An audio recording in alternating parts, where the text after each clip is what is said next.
I've been thinking about writing, and when I get the first draft back with no red ink, but I've been thinking to do my best work. Yeah, I've gotta leave this town to find my way. And when that plane touched down on that island town, I knew that my life's work was in their hands. So I started digging for wells of water, and I'm a hero in their eyes. It's clear to see.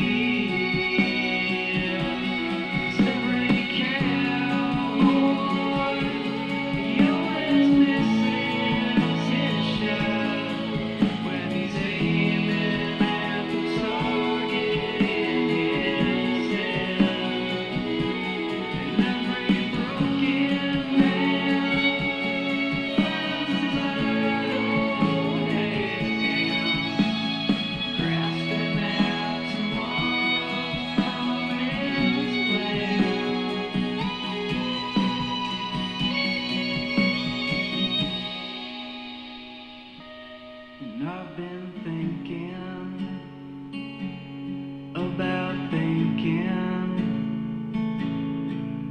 about the time that I have wasted sitting here. 'Cause I've been thinking that all this thinking is the thing that keeps me further from myself.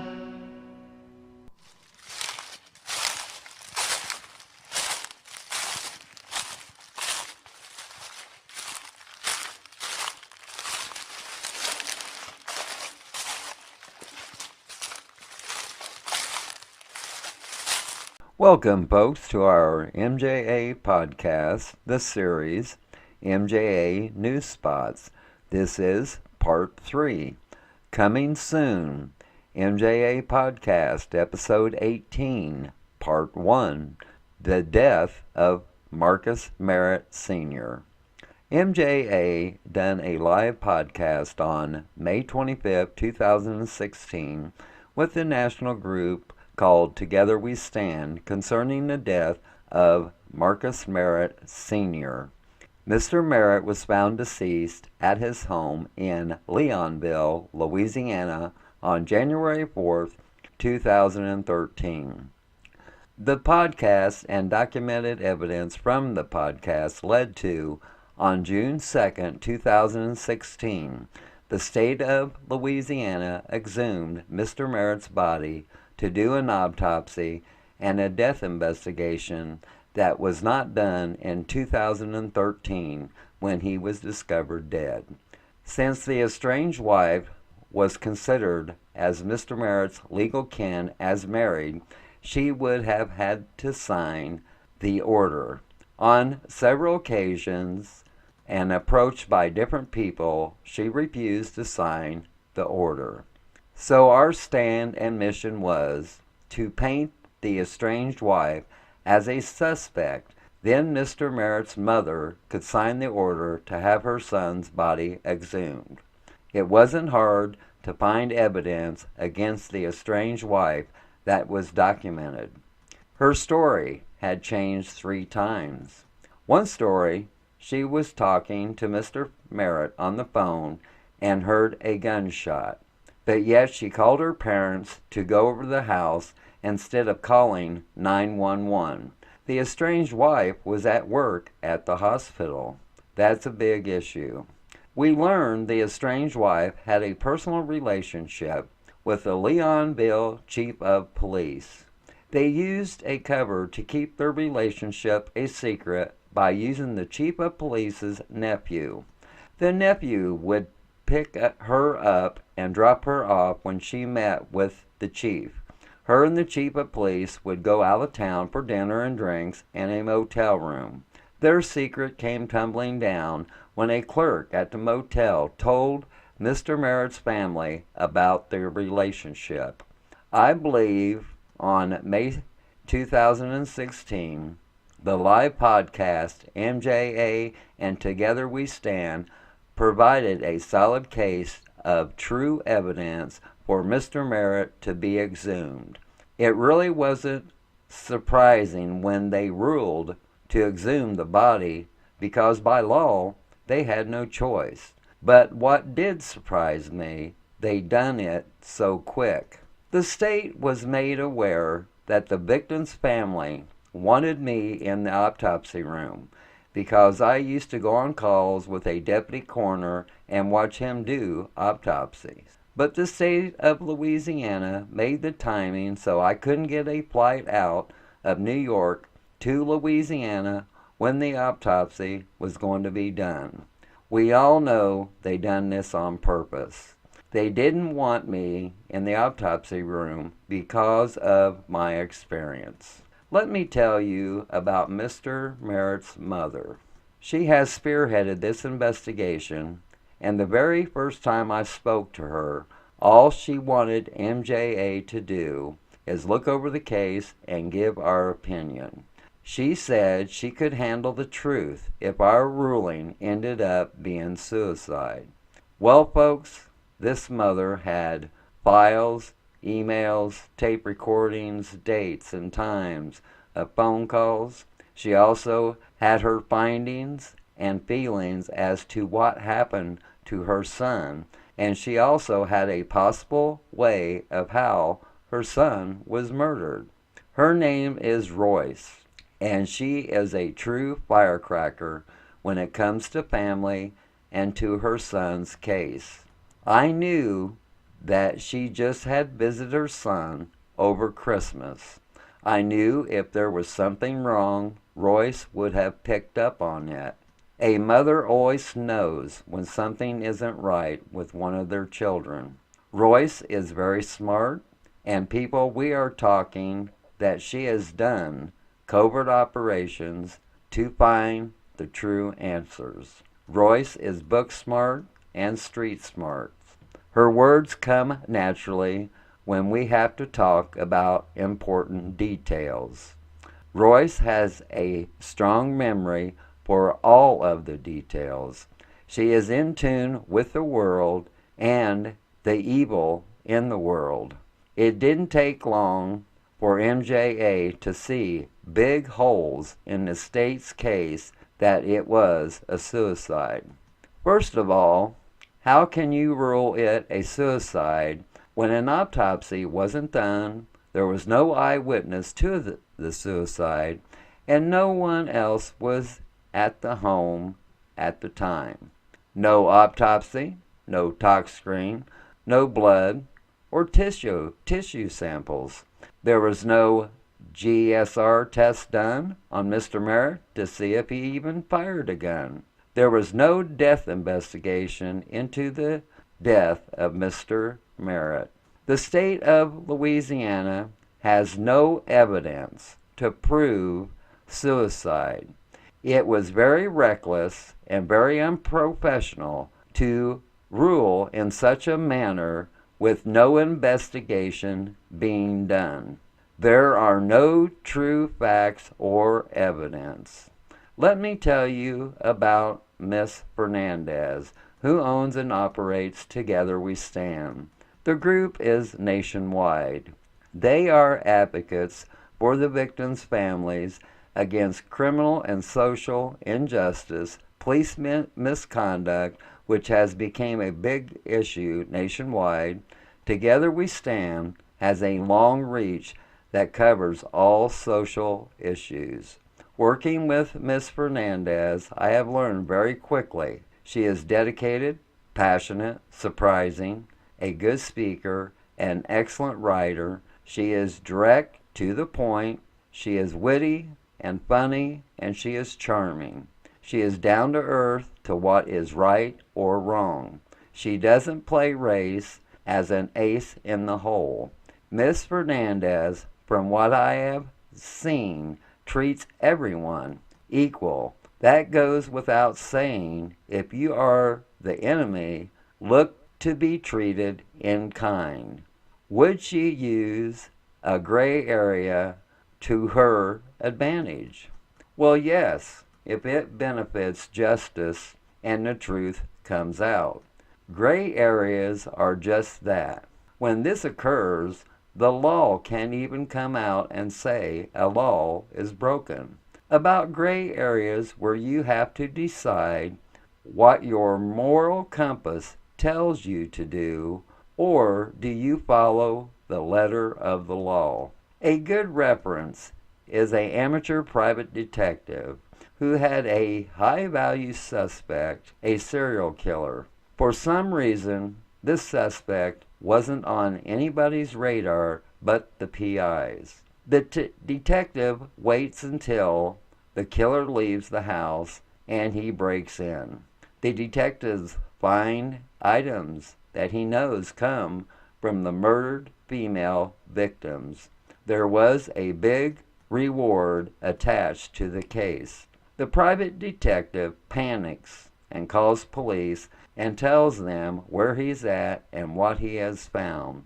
The PI's moral compass told him to call it in, stay at the home that he just broke into, and take his chances. The police arrived, collected the evidence, and waited to arrest the killer, which they did. Less than 12 hours later, the killer was released because the evidence was found during a break-in, which that would be standard process. If it had not been for the PI, I would have called it in as if I heard this conversation in a bar or such, that it piqued your interest, so you followed the guy home, you got the address, and then you turned in to the police what you had learned, and just make sure they follow up on your information. But look at it this way. The cat's out of the bag. You have the true factual evidence that he is the killer. What was also classy about law enforcement, they didn't charge the PI with breaking and entering because this guy wasn't even on the radar. But thanks to the PI, this suspect came to light. The courts can't throw out a case because of how a killer was ID'd as the killer. So you know now who the killer is, so start building the cases against him. They ended up getting the serial killer. The PI collected the reward because the fact is they wouldn't have known about this guy if it wasn't for the PI. Step 1. MJA started our investigation by interviewing some of the most important people that was at the scene and after Mr. Merritt was transferred to the mortuary. Our case and suspect profilers went over everything. The overall opinion is that the estranged wife is involved in Mr. Merritt's death and she had to have help in some way. The state of Louisiana wouldn't release their findings or records after exhuming the body. So MJA and Together We Stand started sending emails nationwide every week to the FBI, the Justice Department, the Louisiana Attorney General, lawmakers of Louisiana, 3 cold case investigators from 3 different states, 3 different medical examiners, 100 media news outlets, 9 national websites, crime-based, 300 people in our MJA network who also shared the emails to people in their network. MJA has 2 profilers working on the case. One of them is an expert in the dynamics of a social married relationship and how twisted they can become. There were other national groups like MJA and Together We Stand involved passing along the emails. At this date, it has been over a million emails sent to various agencies. Well, folks, the state of Louisiana blinked. We got what we asked for. After getting the final reports, records, and videos by the state of Louisiana concerning the death of Marcus Merritt Sr., there are very many issues that are so confusing. After exhuming Mr. Merritt's body and performing an autopsy, the state provided 2 videos of the autopsy. This is red flag number 1. There was no ME audio recordings of the autopsy, no one taking notes. Red flag 2. The video footage is at least 15 feet away from the autopsy table. There are no close-up footage of the autopsy. They also should have taken still photos each step that was taken during the autopsy. There are no such photos. Red flag 3. All they did as far as an autopsy was they recovered the bullet. Red flag 4. They done no measurements concerning the path of the bullet. What they done during the autopsy, there is no way they can say their findings is suicide. Let's take a pause for the cause, and when we return in a moment with more misconduct by the state of Louisiana.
Welcome back to our MJA News Spots.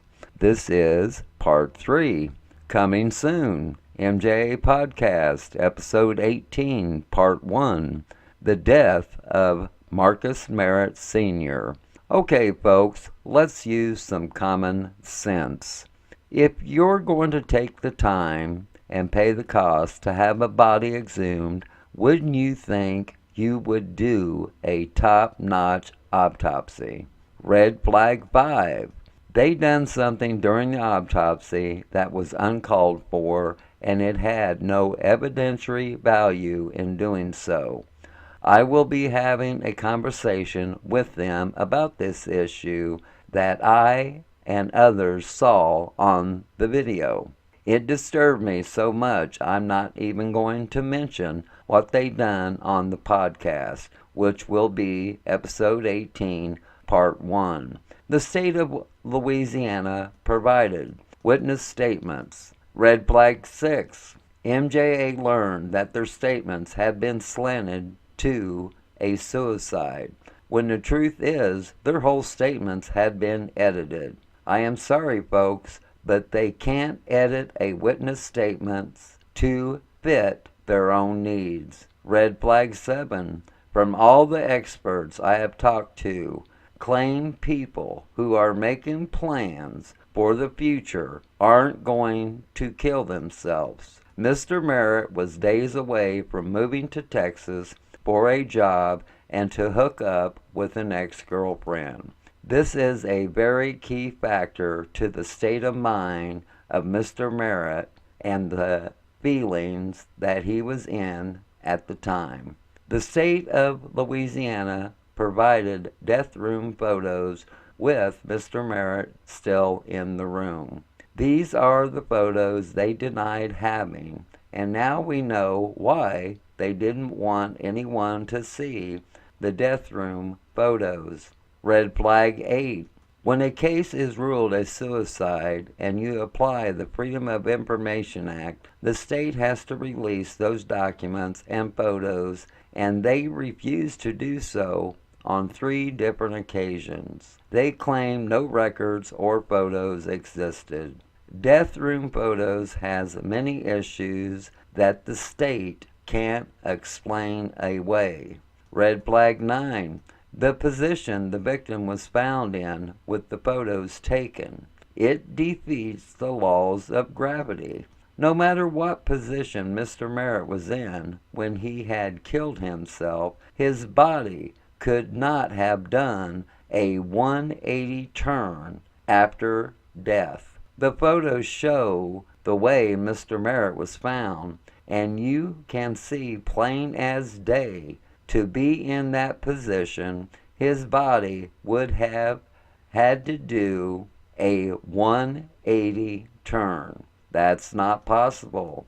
The gun, which there are 2 photos. Red flag 10. Very, very confusing. In one photo, you see the death gun half covered up by a blanket. The second photo, the death gun was uncovered. So which was it when they arrived on the scene? Half covered or uncovered? Photos of blood patterns on the bed and walls.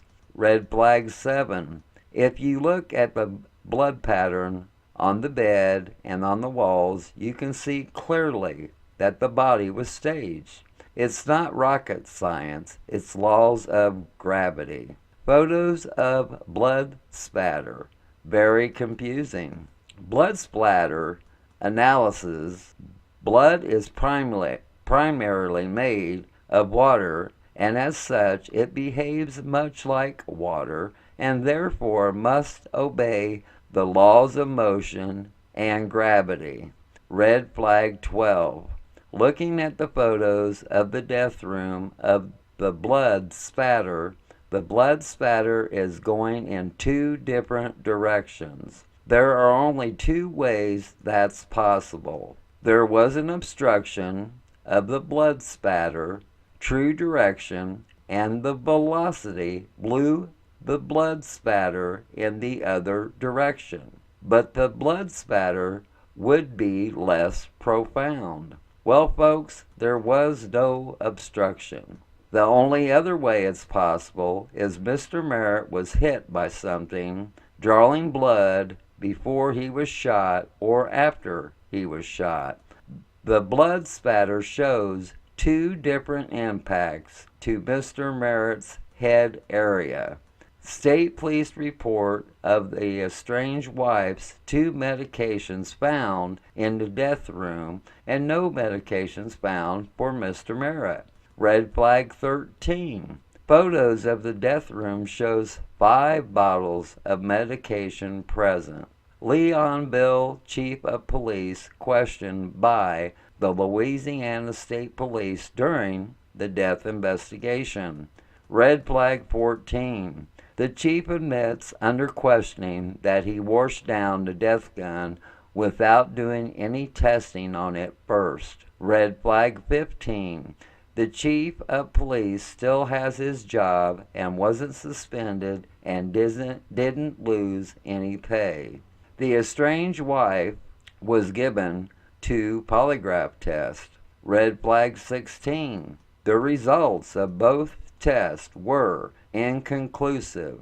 In my training, I was always told when that happens twice that 9 times out of 10 the subject is an habitual liar. The estranged wife and the chief of police had some type of personal relationship.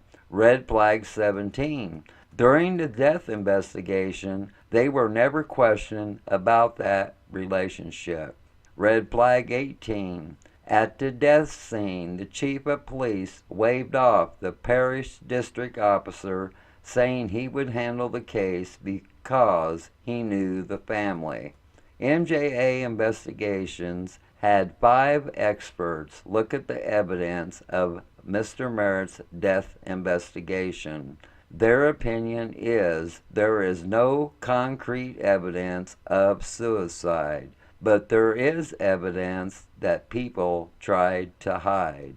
That states Mr. Merritt could have been murdered, or at best, with the evidence at hand, would bring a ruling of the cause of death as being undetermined at this time.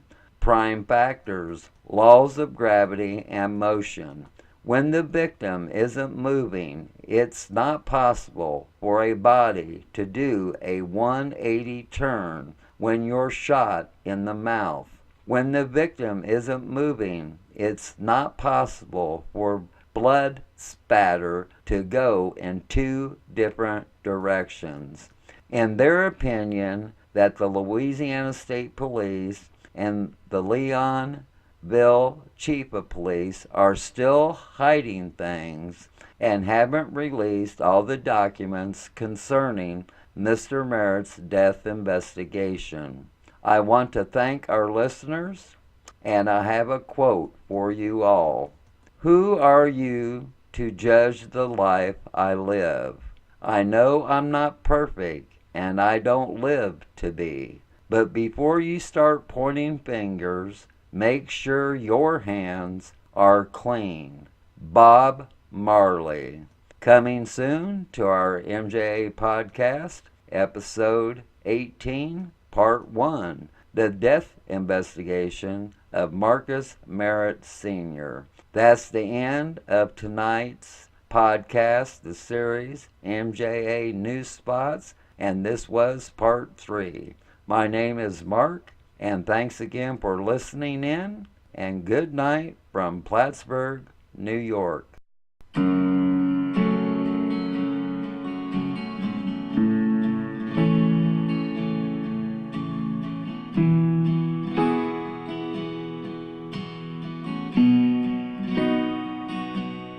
Every cowboy, he always misses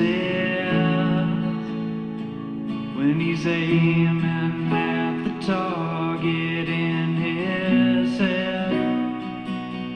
And every broken man finds his idle hands grasping at tomorrow's promised land.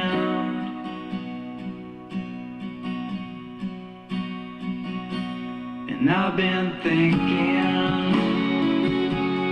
about running, and I'll get out on the town just for myself. And that's when I saw her, and she looked